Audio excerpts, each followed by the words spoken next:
Someone tried to scam me on Jobs Indeed using an application that I submitted for what appeared to be an online remote customer service position.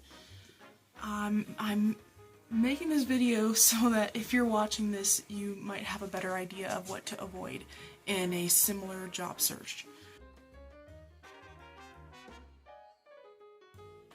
So the job description and interview process were fairly elaborate. You know, they used typical expected interview questions. They used the names of real companies, and as soon as I was hired, they told me that I was going to be receiving this check for the purchase of home office equipment and training materials. So the check couldn't be delivered by FedEx conveniently. And when that happened, I was then told to print out a check and use my banking app to do a mobile deposit so that I could be reimbursed when the check arrives.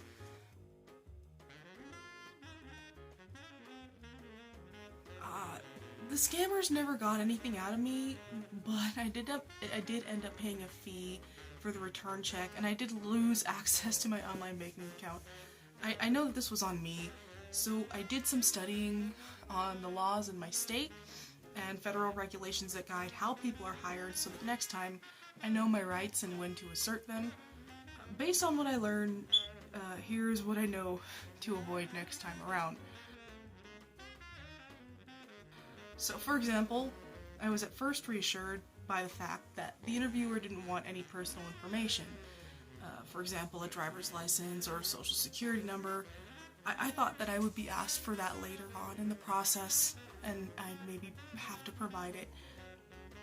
I thought, you know, maybe the company was trying to prove that they were credible and genuine first before they asked me for that information, but I did discover that I couldn't legally be hired without that identifying information and without filling out tax forms. And in my state, employers have to keep records of that information.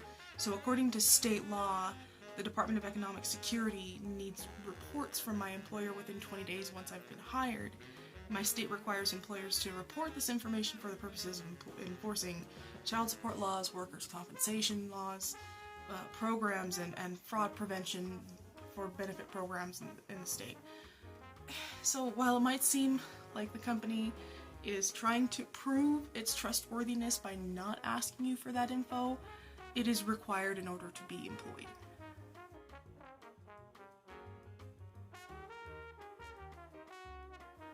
Another thing I discovered is that you can indeed print a check from your home if it has a magnetic ink character recognition line. In order for my bank to process the printed check itself, it would only be legit if I had the appropriate software and used the magnetic ink with the paper to produce that MICR. That's why they have pre-printed paper that you can use for that, so that you can print your checks at home. So if someone offers you a check to start up a work-from-home position, if you make the mistake of depositing a fictitious check like I did, it will appear as though some funds are available to you. If you do a descriptive deposit through a mobile app, the company will ask you to spend it. Just don't do it, man. Just don't. It's a trap. Otherwise, they will keep asking you to purchase supplies out of pocket until the check clears, and it won't. So before the interview even began, there was a briefing in which I was asked what my banking institution was and how I would like to be paid. I was informed about the benefits offered, which were pretty basic, you know, health, dental, life, etc. The interview questions, you know, they were legit to me because of how seemingly ordinary they were. You know, things like, what was it like working with your last supervisor? What are your computer skills? Your words per minute? Things like that. In hindsight, I understand that they needed to know which banking institution I used to be sure that I could use the app to do a descriptive deposit for the bogus check. And they asked for my address to make the tracking info look legit, but it also helped to justify why the check couldn't be delivered to me because I do live in a rural area.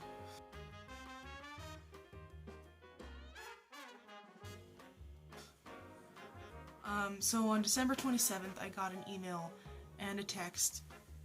The email said it was from Kaylin McNeely.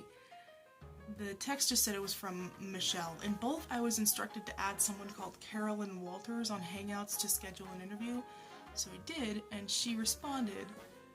I thought this supposed interview would be a video conference or at least a phone call, and that it would be scheduled, not held, right then and there at 1 in the morning on a Friday night. And I was hired that night actually at about 3 a.m. because I stayed up waiting for her questions and responses. I thought the odd hours were not unreasonable for a global company, but I was already suspicious. And this was not particularly relevant, but the fact that it was my birthday the next day just made this little bit of cruelty just extra salty. So I was told to get in touch with Raymond White, who would be my training supervisor. Correspondence with Raymond went on for a little over a week. He told me the check was coming, I'd check the tracking info, it'd just go on and on like that. So I got 2 different tracking numbers for FedEx deliveries. The info said the package was being sent from Florida, and then the second one said it was coming from Georgia, which added to the appearance of legitimacy because the company I thought I was applying for has locations in both those states. I got the first tracking number on New Year's Eve, and then I got another one on January 4th. I was instructed to print the check only after FedEx was conveniently unable to deliver it twice. And I get FedEx stuff here all the time.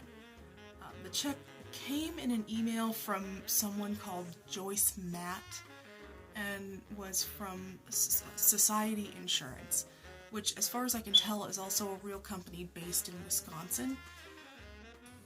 Which is significant because the company's headquarters are located in Wisconsin. My last interaction with Raymond, he instructed me to buy an activation card for a MacBook Pro he promised I would receive for training. I told him I would not be doing that because I didn't have the money.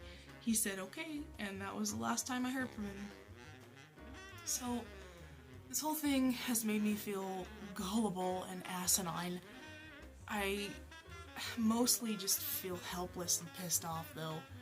I notified the company that I was supposed to be getting a job with about the scheme by getting in touch with their HR, but that just didn't seem like enough, so I don't know if these are bots, but both Raymond and Carolyn have been frequently active on Hangouts, which leads me to believe that they are doing this to other people, that this is the least I could do to put this out there for people to see, so please don't let scammers take advantage of you. Scanners are bad too, they make your brain explode. Don't spend money sent to you in a sketchy check. At least wait to see if it clears, because it probably won't. But at least, like me, if you're not out a bunch of money, you're just back to square one and shit out of luck. So, thanks for watching. I hope this helps.